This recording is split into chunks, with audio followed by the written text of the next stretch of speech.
Comme on en parlait à l'instant, plusieurs groupes communautaires dénoncent ce qu'ils décrivent comme l'absence de la ministre de l'Immigration, Lina Diab. Ils disent ne pas réussir à obtenir de rencontres en personne avec elle pour discuter de dossiers importants. Parmi eux, la table de concertation des organismes au service des personnes réfugiées et immigrantes, un regroupement de plus de 150 organismes œuvrant auprès des réfugiés et des immigrants. Et pour en discuter, je reçois son directeur général de longue date, Stéphane Reichhold. Monsieur Reichhold, bonsoir et merci beaucoup d'être avec nous. Bonjour, merci de mon côté. Et vous avez affirmé à Radio-Canada que la ministre Diab est, je vais citer, complètement absente. Vous êtes à la tête d'un regroupement de plus de 150 organismes. Vous n'avez toujours pas pu lui parler directement. Qu'est-ce qu'on vous répond lorsque vous lui demandez une rencontre? D'habitude, quand il y a un nouveau ou une nouvelle ministre de l'Immigration, on envoie une lettre de bienvenue, de félicitations, et on demande une rencontre. Des fois, il y a une rencontre, mais c'est pas toujours, ça dépend des ministres. Mais ce qu'on m'a répondu assez rapidement d'ailleurs, c'est que Madame Diab était très occupée et qu'elle n'aura pas le temps de nous rencontrer. Hmm. Ceci dit, l'enjeu, c'est pas tellement qu'elle nous rencontre nous, je veux dire, mais moi, je parle au nom de tous mes collègues à travers le Canada, en Ontario, en Colombie-Britannique. Les organismes ont tous demandé une rencontre et à ma connaissance, personne n'a réussi à obtenir un rendez-vous. Je peux comprendre qu'elle ait peut-être pas envie de rencontrer le regroupement du Québec. Parce que c'est sûr que nous, on est un peu dans une situation particulière avec l'accord Canada-Québec et on relève du gouvernement du Québec. Mais historiquement, on a toujours d'excellentes relations avec les ministres de l'immigration qui sont tous passés là, au cours des années, hein. Oui, parce que vous êtes en poste quand même depuis 1989. Vous avez vu passer, si je ne me Ouais, trompe pas, 14 ministres de l'Immigration. Comment est-ce que ouais, vous non, diriez que... effectivement. Comment est-ce que votre expérience avec la ministre Diab se compare à celle que vous avez eue avec ses prédécesseurs? Ben, avec les prédécesseurs, bon, on les a pas tous, ils sont pas venus nous rencontrer tous ici à Montréal, mais lors de rencontres, par exemple en novembre, on avait une grande rencontre à Ottawa avec tous les organismes à travers le Canada et au Conseil sur l'intégration du Canada. Et c'est une tradition que le ministre en poste vienne nous saluer. Donc souvent c'est qu'on est à Ottawa qu'on a l'occasion de croiser le ou la ministre. Mais là aussi en novembre, elle devait venir nous rencontrer. Elle a comme annulé à la dernière minute, disons qu'elle était trop occupée. Et c'est quand même, surtout dans les situations où l'enjeu de l'immigration est quand même important, et c'est important que la ministre sache ce qui se passe sur le terrain, parce que la particularité des ministres d'immigration, c'est qu'ils sont ils doivent être bien au courant là, ce qui se passe sur le terrain. Les immigrants, c'est des personnes, les organismes. Donc, c'est toujours été que tradition que les ministres sont souvent sur le terrain pour voir ce qui se passe, pour comprendre les enjeux. Et là, ce qu'on se rend compte que Madame Diab est jamais, jamais, jamais sur le terrain.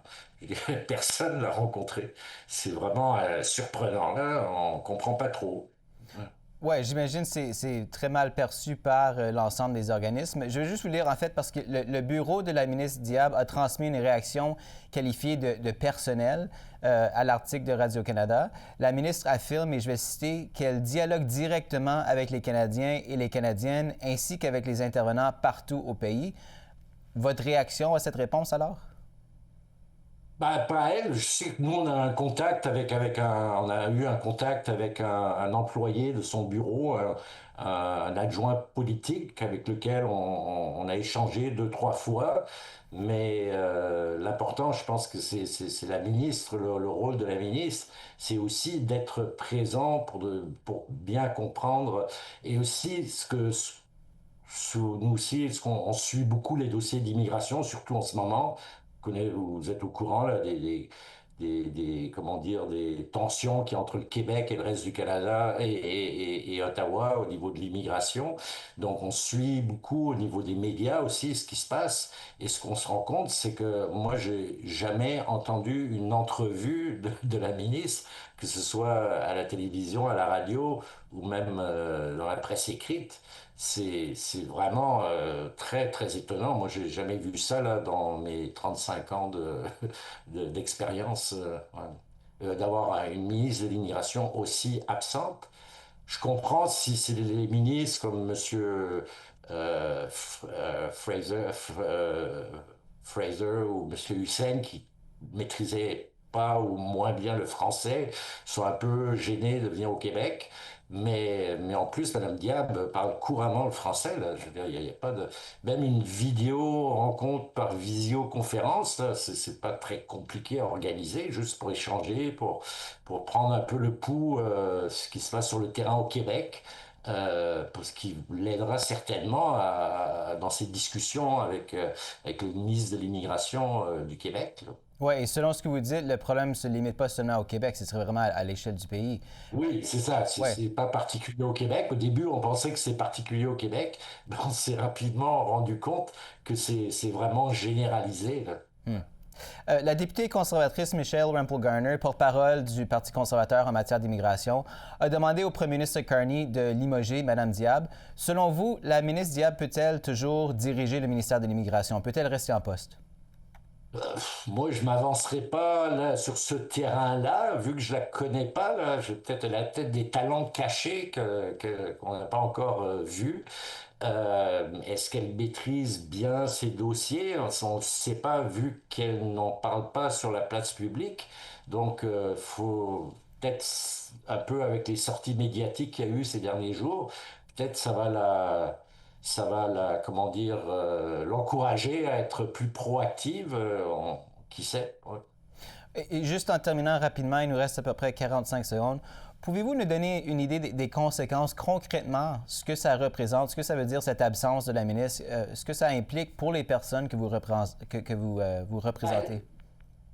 Je pense qu'il faut qu'elles comprennent bien ce que vivent les immigrants et les réfugiés qui sont au Canada, qu'est-ce qui se passe sur le terrain. Nous, on est en première ligne, on est très au courant des enjeux, des défis, des problèmes qu'il y a, et on aimerait lui partager ça avec elle pour qu'elle puisse prendre des décisions éclairées lorsqu'elle met en place des programmes ou des mesures ou des politiques. Donc, je pense que c'est tout normalement, tous les ministres de l'immigration font ça justement pour être alimentés et pour pouvoir prendre des décisions éclairées. Oui, c'est normalement ce à quoi on s'attend. Stéphane Reichhold, nous continuerons de suivre ce dossier de près. Merci beaucoup d'avoir été avec nous ce soir. Bien apprécié. C'est moi qui vous remercie. Bonsoir.